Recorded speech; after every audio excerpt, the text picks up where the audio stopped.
Saya ingin waktu itu bahasanya untuk namanya laki-laki yang suatu saat kita itu langkahnya lebih jauh, ya kan? Waktu itu tertariknya karena di situ ada ininya.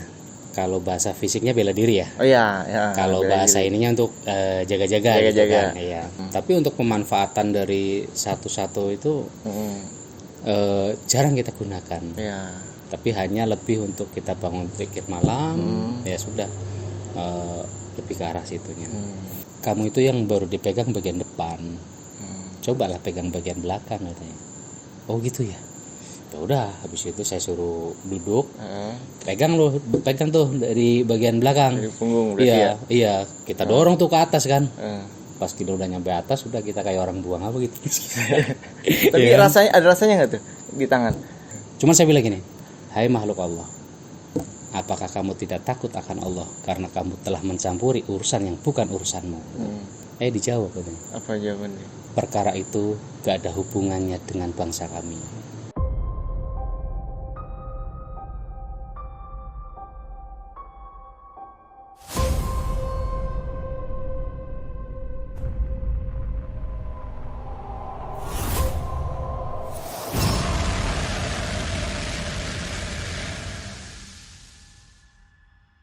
Assalamualaikum sob. Oke, kembali lagi di channel Jejak Gentala. Jadi di sini kita kedatangan tamu lagi nih dari subscriber. Namanya siapa Pak? Boleh perkenalkan? Nama saya Rois. Jadi dari mana asalnya? Kalau saya asal Pemalang. Pemalang. Tinggalnya? Untuk saat ini tinggal di Bekasi. Bekasi. Oh, dari Bekasi ke Depok. Berapa jam tadi perjalanan Pak? Ya kurang lebih 1,5.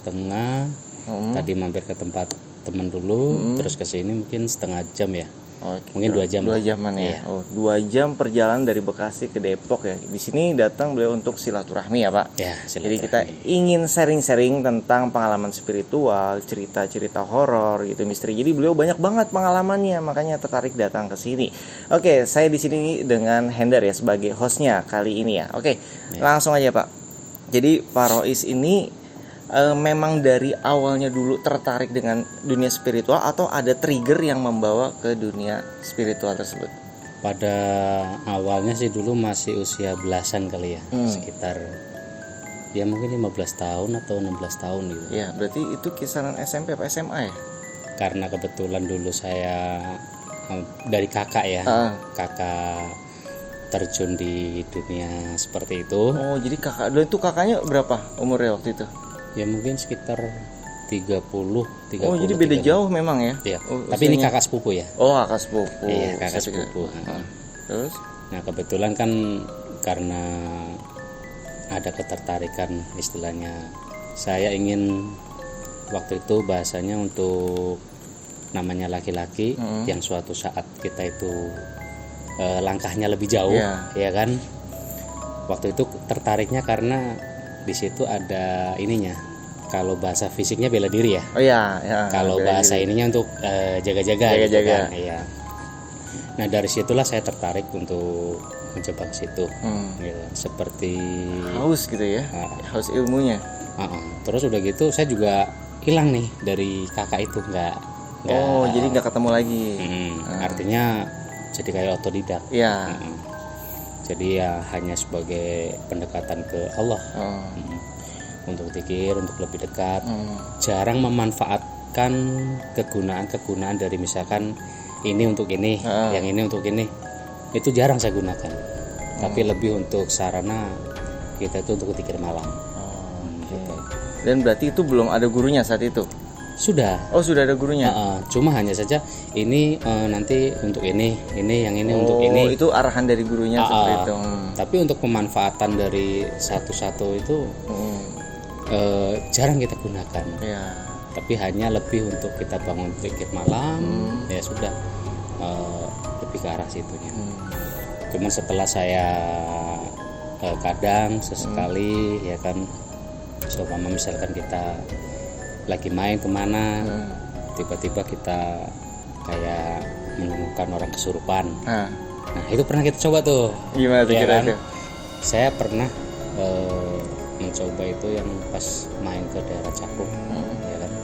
Pas saya main ke tempat teman, itu ada orang kesurupan katanya dari maghrib.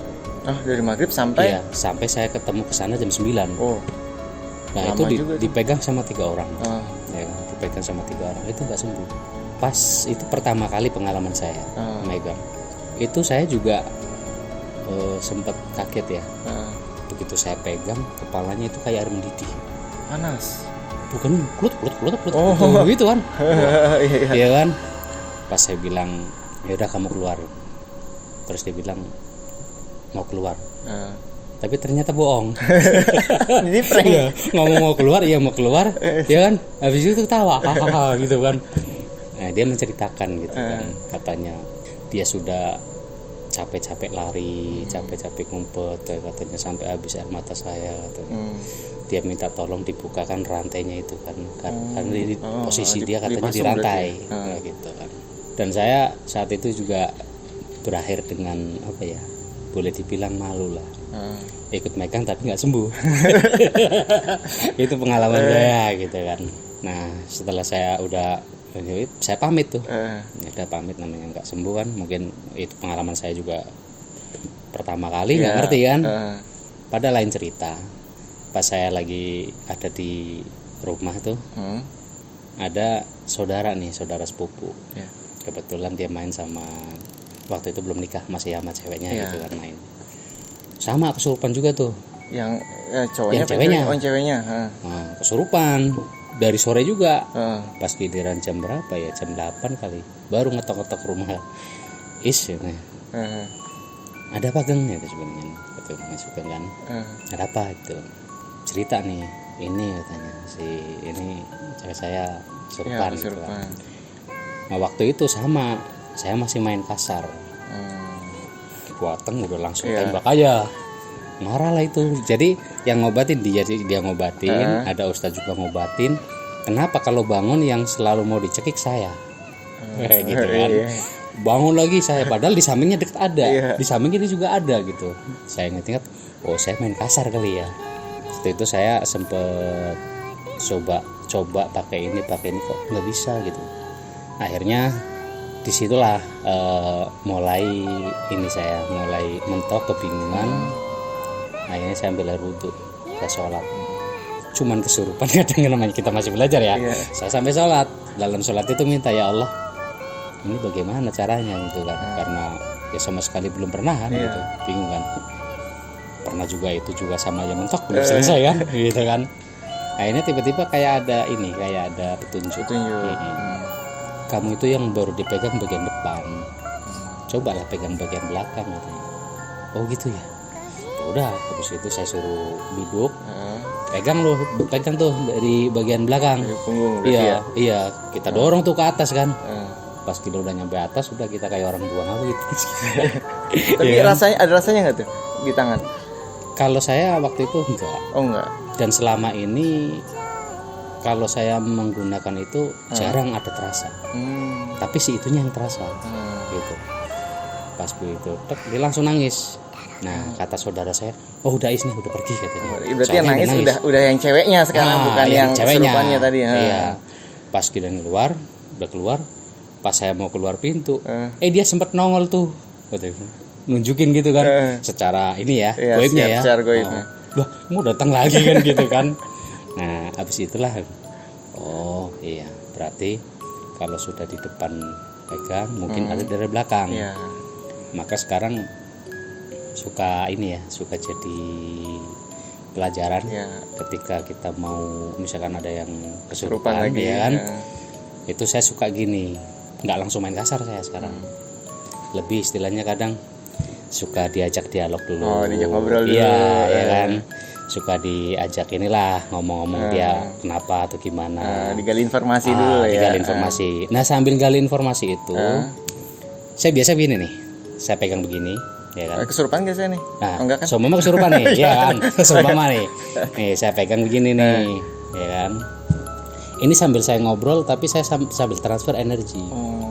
Jadi tujuannya untuk melemahkan yang kesurupan itu. Iya, nanti setelah energi kira-kira kita setelah selesai kita dialog, ya kan. Terus kayaknya powernya udah di bawah 50%. Udah lemah, ya kan, udah lemah. Ya udah, kasihan sama fisik, kamu keluar ya gitu. Jadi negosiasi nih. Negosiasi. Karena setelah saya mendapatkan pengalaman dengan cara negosiasi, ternyata saya nggak terlalu lelah. Oh iya. Saya nggak terlalu capek, gitu kan. Setelah itu ya udah selesai. Gitu. Dan seakan-akan kayak ini loh, seakan-akan kayak nggak ada dendam. Iya.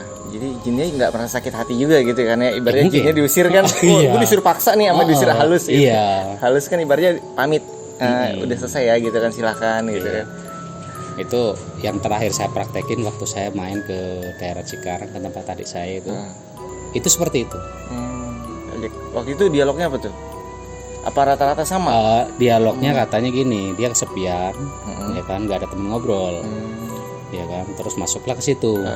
Malah saya bilang, kamu kalau pengen ngobrol ngewujud aja depan dia, jangan masuk ke badan dia, kasihan kecapean. Saya bilang gitu. Padahal ya nggak mungkin juga ngewujud kan. Waktu itu dia bilang katanya sih Cina ya. Tapi bahasanya ngomongnya Indonesia. Ngomongnya Indonesia, cuman kalau bahasanya mah kuntilanak Cina gitu. Keturunan kayaknya. Iya. Tapi setelah saya cek ngobrol, itu ceritanya saya juga waktu itu ceritanya lagi main. Pas saya main itu ada di samping adik saya, ada orang teriak-teriak. Orang real teriak-teriak. Nah, saya pikir wah, itu orang lagi diomelin kali sama mamanya gitu kan ya. Soalnya apa? Kenapa saya berasumsi seperti itu? Pas setelah teriak-teriak saya bilang, ada apa itu? Coba tengokin. Itu keluar ibu-ibu bawa ini bambu. Iya, saya pikir itu yang buat mukul. Ya. Kalau anak-anak zaman dulu kan gitu kan, disabet ya. Kalau dipukul teriak-teriak gitu kan. Nah, setelah gitu, wah itu mah dipukul kali ya. Saya masuk lagi ke dalam rumah adik saya itu, ya kan. Pas itu teriak-teriak lagi, ya kan, saya bilang ke adik saya, itu kamu cek, takutnya ada apa, barangkali namanya tetangga bisa bantu gitu kan. Pas giliran dicek, dia pergi ke sana, datang lagi, itu Kang katanya orang kesurupan, gitu kan. Saya waktu itu sebenarnya etikanya kalau nggak diminta itu jangan turun, etikanya kan. Tapi karena kita berarti tetangga juga kan. Tetangga kan, ya barangkali bisa memberikan efek positif kan gitu kan. Saya datanglah ke situ. Tujuan saya itu hanya pengen melihat apa sih. Apa yang terjadi. Nggak taunya adik saya langsung ngomong, Pak ini kakak saya mau. Lah, kok malah adik saya yang nyodorin ya kan. Nah itu waktu itu saya lihat bapaknya itu lagi mijitin, kayaknya ada pakai pakai bangkel atau pakai apa gitu. Terus suaminya lagi baca Yasin. Nah saya sodorin begitu, langsung bapaknya ngomong silakan gitu. Saya kan bingung kan gitu. Terus suaminya saya bilang, Mas mohon maaf ya Mas gitu, saya bilang kan. Oh ya udah nggak apa-apa katanya. Udahlah saya pegang tangannya itu. Ya. Tapi sekarang ini nggak pakai wudhu sama sholat dulu, udah nggak? Oh enggak, berarti sakti. Iya bukan mungkin pas lagi memang disuruh begitu kali ya, memang disuruh kali. Akhirnya saya pegang. Itu tadi dialog. Setelah ngobrol, dialog, pas sudah selesai begitu, baru tuh saya tarik.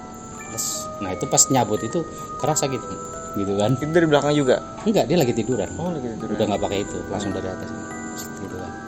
Langsung sadar gitu kan. Upaya untuk netralisir tadi yang sudah ada yang masuk, itu sempat saya bikinin air. Maaf. Setelah itu selesai saya bikin air supaya ya bahasanya kan supaya nggak balik gitu kan.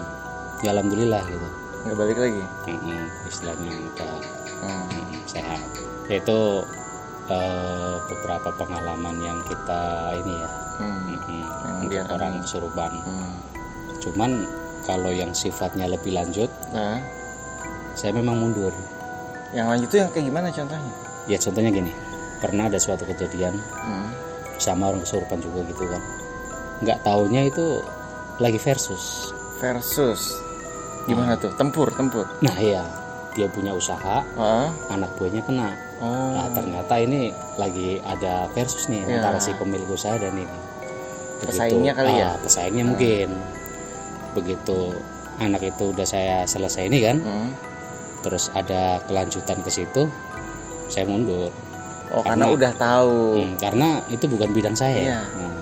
Tapi kalau seumpama darurat, mungkin ya kalau darurat gitu. Tapi untuk kelanjutan kan ya lebih banyak yang paham. Ya. Itu panjang biasanya versus gitu nggak bisa habis itu biasanya, nggak ada yang mau ngalah. Dan satu kita memang ya belum ada lah ilmunya ke sana. Baru yang seperti itu dulu kan gitu. Tapi emang biasanya kalau yang begitu resiko ke kita juga ya, kadang suka balik kan. Kita ibaratnya ikut campur ya, nanti jadi kena incaran juga. Iya. Itu yang enggak, apalagi kalau sampai mengarah ke keluarga kita. Iya itu. Takutnya kebawa. Kita istilahnya bahasanya urusannya mungkin nggak seberapa, tapi keluarga kita yang jadi taruhan. Dan makanya ya sudahlah, ya kan. Kecuali yang darurat kita lagi jalan ada orang yang begitu, ya mungkin bismillah, ya kan. Kita ini kan. Ya itulah sih hanya beberapa pengalaman saya. Saya pernah dengar nih, sebenarnya saya dengan Pak Rois juga udah kita kenal udah beberapa tahun ya Pak ya. Walaupun jarang ketemu tapi ya seenggaknya masih ada lah ngobrol-ngobrol. Nah jadi saya pernah dengar yang cerita Pak Rois yang anak hilang di sawah yang dibawa kolong wewe ya kalau nggak salah ceritanya. Iya. Itu gimana tuh Pak? Itu kejadiannya itu di daerah Setu. Setu mana tuh? Di kampung? Setu sini, di Bekasi. Oh Bekasi. Iya. Itu ceritanya gini. Waktu itu saudara saya masih saudara sama yang hilang itu. Nah, pas nyampe ke saya, Mas Rois, ini ada cerita katanya. Di kampung ini saudara saya hilang katanya. Informasi yang didapat katanya di bawah kolong wewe. Iya kan? Karena cerita awalnya begini. Bocah itu lagi main di pinggir sawah. Namanya bocah masih kecil, sama yang ngomong juga masih kecil. Iya kan?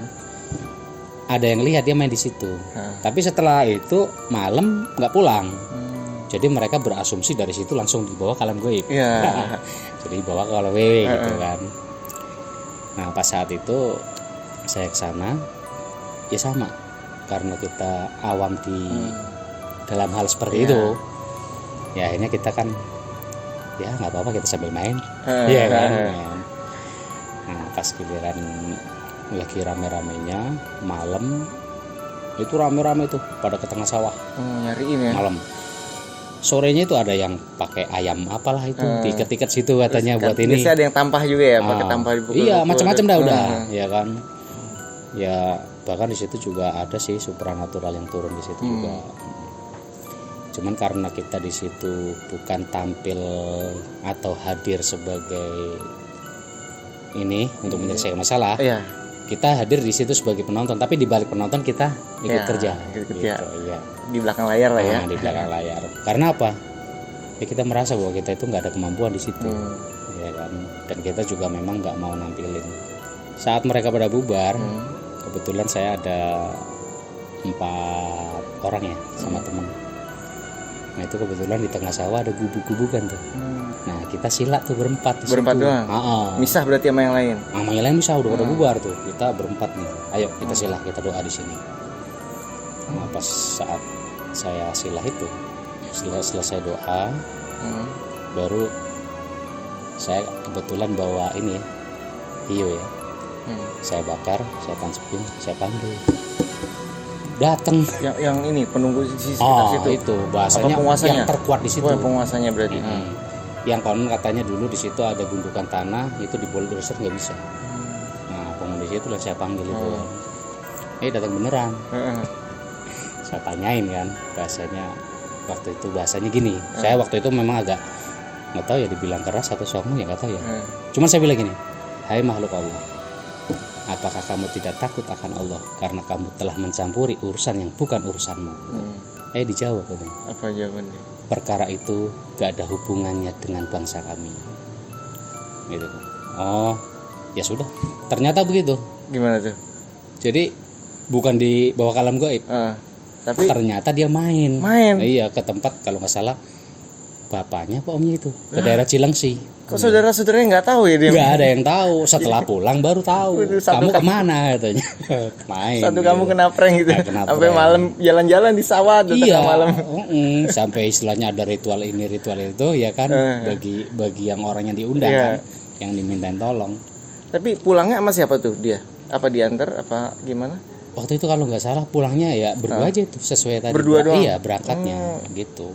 Berarti emang fix ya, bukan hilang karena Di bawah dibawa ke alam Gaib. gaib. Tapi memang dianya main. Cuman tadi berasumsi karena maghribnya main di Iya, sawah. mainnya di sawah. Habis itu nggak pulang, dikira di bawah lah. Kayak gitu.